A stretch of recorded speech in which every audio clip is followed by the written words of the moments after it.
새해 되면서 모두들 크고 작은 소망 가슴속에 간직하셨을 겁니다. 간절히 바라면 이루어진다 하는데 우리 부산의 미래도 마찬가지 아니겠습니까? 많은 시민들의 염원이 모인다면 훨씬 더 살기 좋은 부산이 될 수 있지 않겠습니까?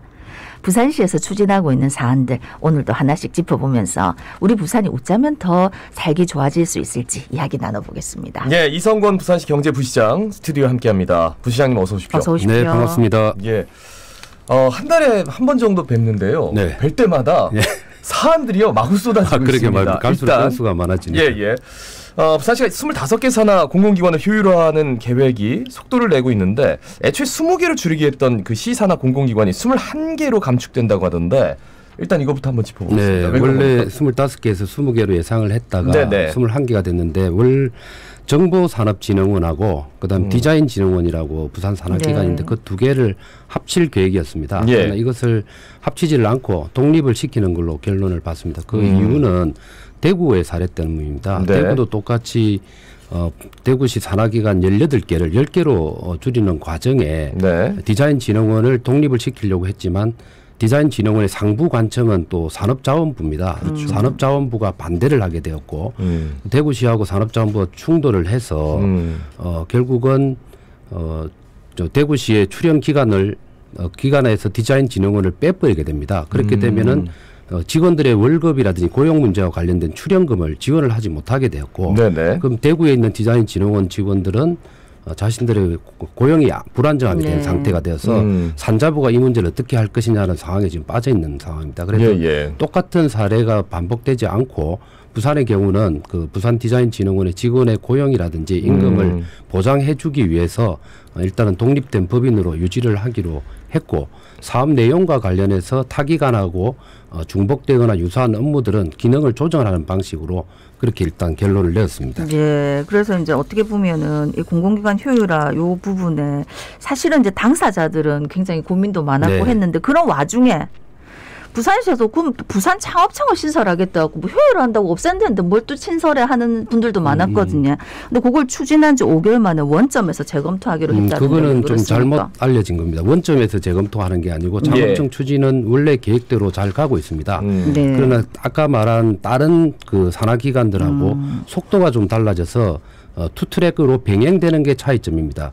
기존에 25개에서 21개 되는 과정에 있는 그 산하기관들은 그 기관을 설립과 관련된 조례가 기존에 있었습니다. 근데 창업청은 없는 걸 만들기 때문에 신설된 조례를 신설을 해야 되는 제정을 해야 되는 상황이기 때문에 이 두 개가 속도가 다를 수밖에 없습니다. 그래서 나머지 기관들에 대해서는 이미 작년에 의회를 통해 가지고 조례가 개정안이 통과가 되었고 작년 말에 그 조례가 또 공포가 된 상황입니다. 그래서 그것은 올해 상반기까지 해서 빠른 속도로 진행이 될 수 있는 반면에 창업청의 경우는 조례를 제정해야 되기 때문에 그와 관련된 이해관계에 있는 사람들부터 의견을 다양하게 수렴하기 위해서 시간이 많이 걸리기 때문에 이렇게 분리해서 진행하기 때문에 속도가 좀 다를 뿐이지 이게 원점에서 돌아갔다 이렇게 볼 필요는 없다고 보시면 됩니다. 그래서일까요? 그러니까 부산시의회에서 좀 이 부산 창업청 설립에 대해서 좀 그냥 조례는 결국 시의회에서 만드는 거니까. 네, 그렇죠. 근데 거기에 대해서 그렇게 좀 반기는 기색은 아니에요. 저희가 어제 처음으로 창업청 설립과 관련된 이해 당사자들의 협의체를 만들었습니다. 창업청이라는 기관을 만드는 그 자체가 중요한 게 아니고 부산에 새로운 창업이 이루어질 수 있는 창업 생태계를 만드는 게 중요합니다. 그러다 보니까 그와 관련된 이해 당사자들, 예를 들면 조례 제정을 위해서는 시의회의 협조가 필요하니까 시의원 두 분이 또 저희들 협의체에 참여를 하고 있고 그다음에 스타트업 기업들에 관련된 어떤 협회의 회장이라든지 그리고 스타트업의 기업의 대표 그리고 자금을 지원해 줄 A씨나 V씨의 그런 대표들도 참여를 하고 있고 그리고 부산시 산하기관 중에서 창업 기능을 수행하고 있는 일부 기능을 수행하고 있는 기관장들을 하고 같이 이렇게 협의체를 구성을 해서 어제 첫 회의를 했습니다. 그 과정에서 많은 토론이 있었는데 의회가 창업청 설립 그 자체를 반대하지는 않습니다. 그러나 이제 효과를 가지기 위해서 다양한 의견을 내고 있는 과정이다 이렇게 이해를 하시면 되고 창업청에 대해서는 저희들이 안을 마련하게 되면 조례 제정하는 데 있어서 의회도 협조를 할 예정으로 지금 말씀을 하고 있는 중입니다.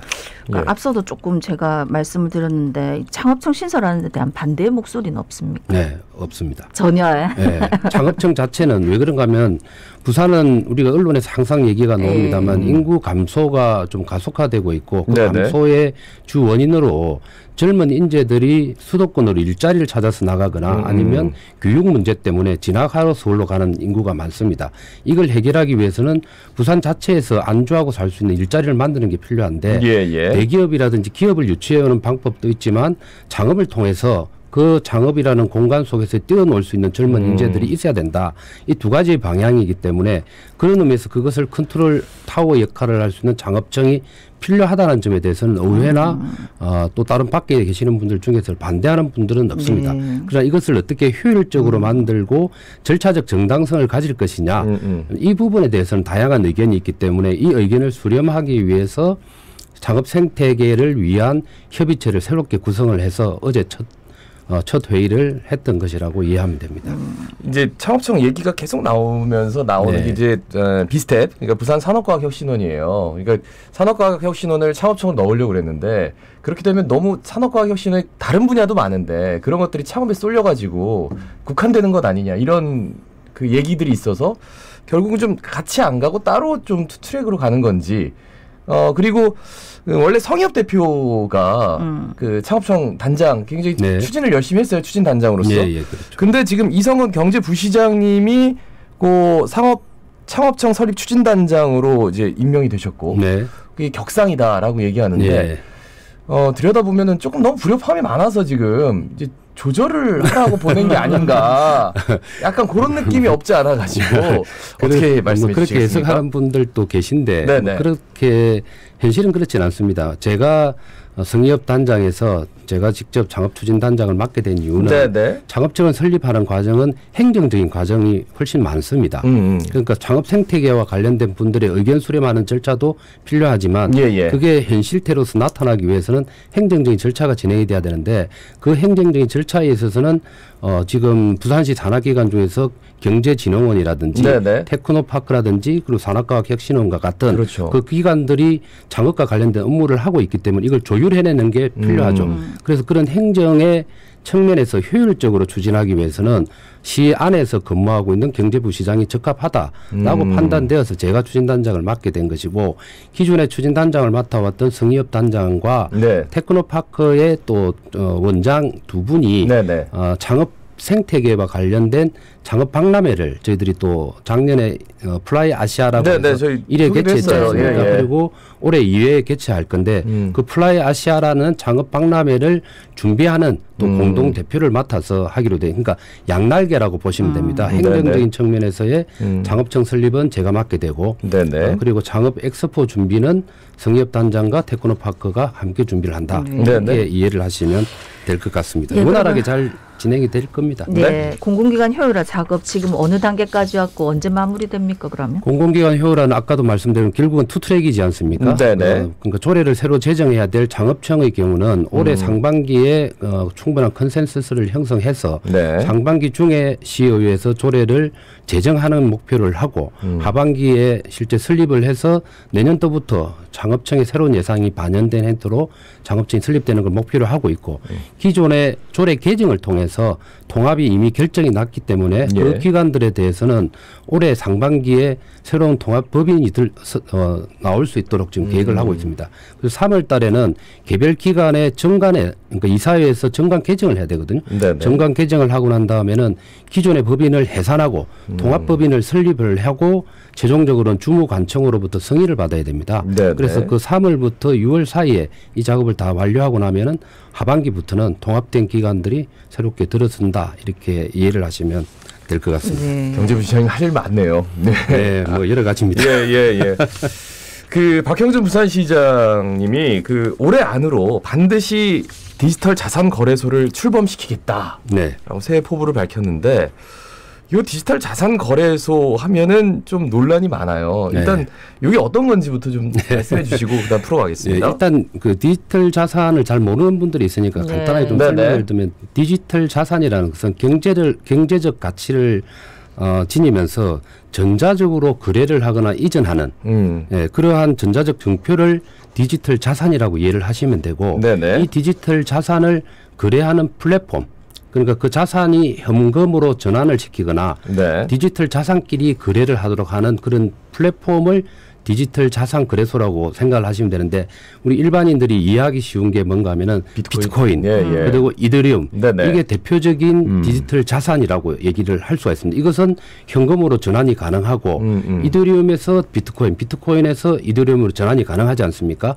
이것을 거래해 주는 곳이 디지털 자산 거래소 이렇게 그러니까 이해를 하시면 되는데 디지털 자산은 크게 또 두 가지로 분류가 됩니다.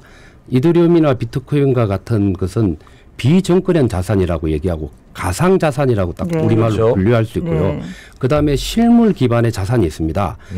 요 최근에 아마 한번 붐이 일었었는데 그림 같은 것, 작품을 조각 투자하는 것 있지 않습니까? 그럼 조각 투자에 그 지분을 가지게 되고 그걸 코인 형태로 가지게 됩니다. 그건 디지털화 되는 거죠.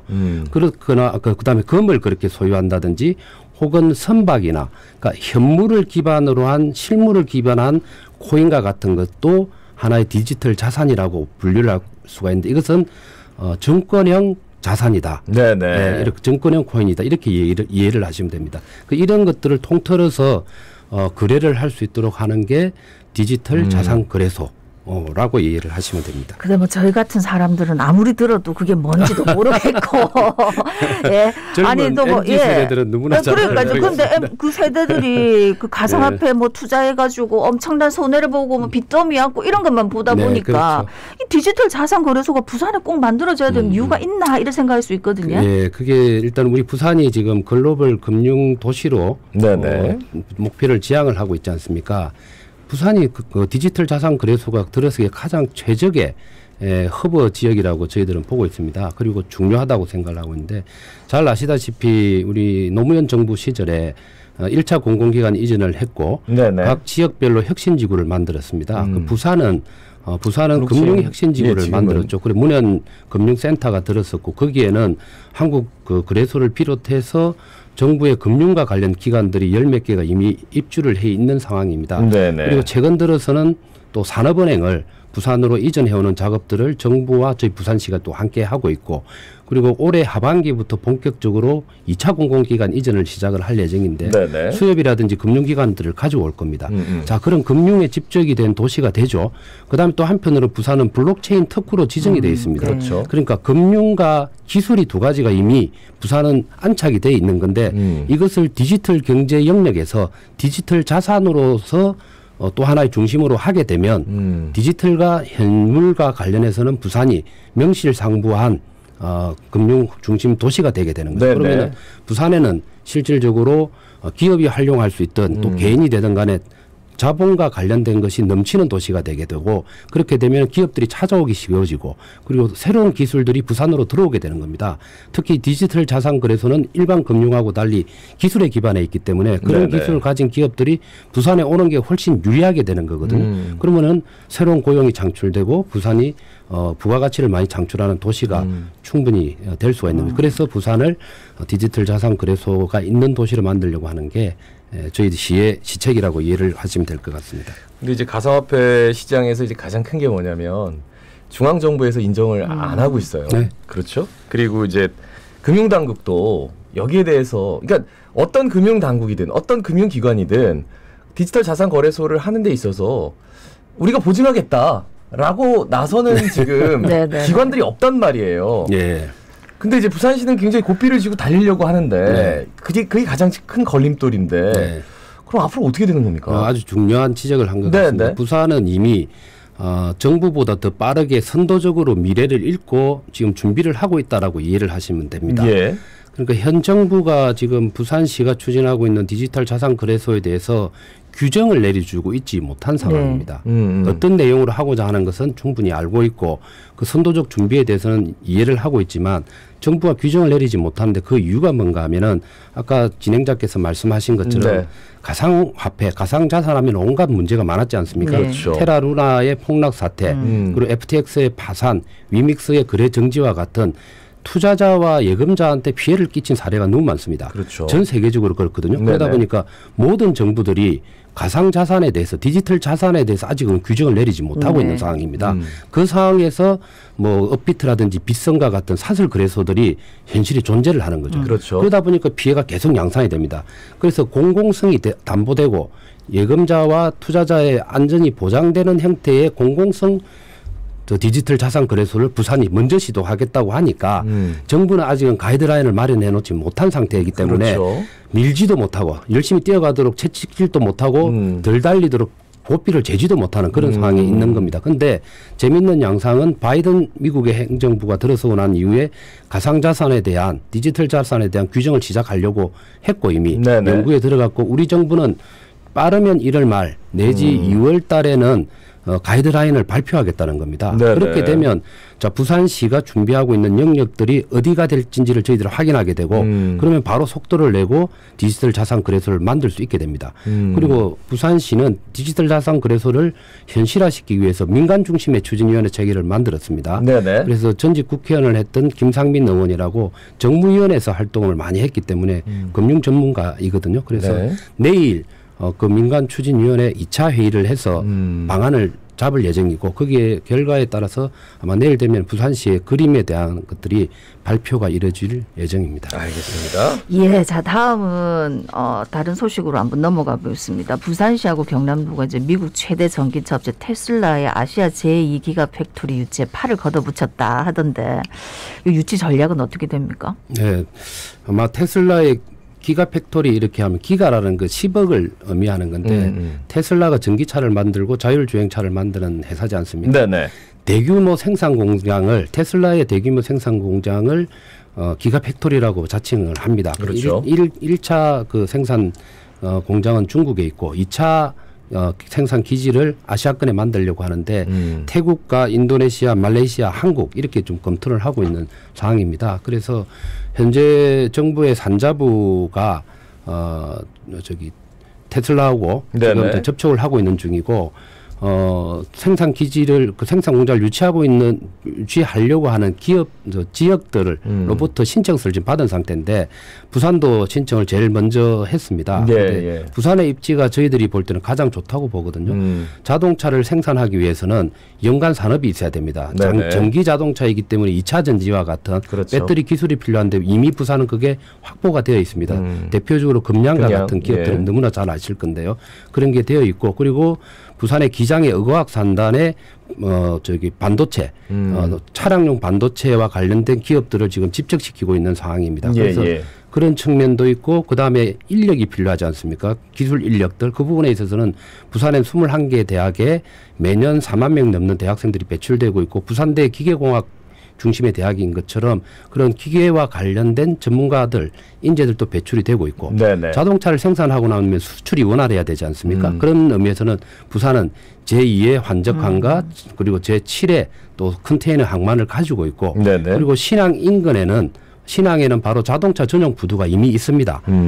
르노 삼성 코리아가 부산에 강서구에 있지 않습니까? 네네. 거기서 자동차를 작년만 하더라도 11만 대를 생산을 해서 유럽으로 수출했는데 그 전용 부두가 50만 대까지는 축적이 가능한 규모를 가지고 있기 때문에 이러한 입지적인 조건을 전부 다 환산을 하고 나면 아마 지금 다른 나라의 어떤 도시보다도 부산이 가장 입지가 유리하다. 이런 부분들을 저희들이 적극적으로 어필을 하고 있습니다. 네. 그럼 요거는 테슬라 회사에서 결정하는 건가요? 전적으로 테슬라 회사에서 결정을 합니다. 제가 직접 코투라 내지 산자부를 접촉을 했었는데 그게 얘기에 따르면 정부의 역할은 각 지자체가 요청하는 안을 중심으로 해갖고 기계적으로 그리고 중립적으로 정리를 해서 테슬라에 넘기면 순수하게 결정은 테슬라가 내린다. 그런데 테슬라가 관심 있는 지역이나 국가가 있게 되면 추가적인 질문을 해올 거지 않습니까? 네. 자, 그렇게 되면은 정부 차원에서는 장단점을 가진 지역을 좀 주관적이라고 표현할 수는 없지만 정부의 입장에서 의견 개진은 그때부터 가능해진다. 이렇게 이해를 하시면 되고 이미 우리 부산을 포함한 한국의 입지와 관련된 자료들은 테슬라에 다 넘어가 있는 상황입니다. 예. 시간이 딱 1분 정도 남았는데 다른 얘기도 나눠야 되지만 또 새해 처음 나오셨으니까 우리 시민들한테 한 말씀 해주시죠. 네, 올해 경제는 아무래도 물가, 그도 고금리 그리고 경기 지표에 있어서 상당히 어려운 해로 예측이 되고 있고 그런 측면에서 전 세계 경제가 동일한 상황입니다.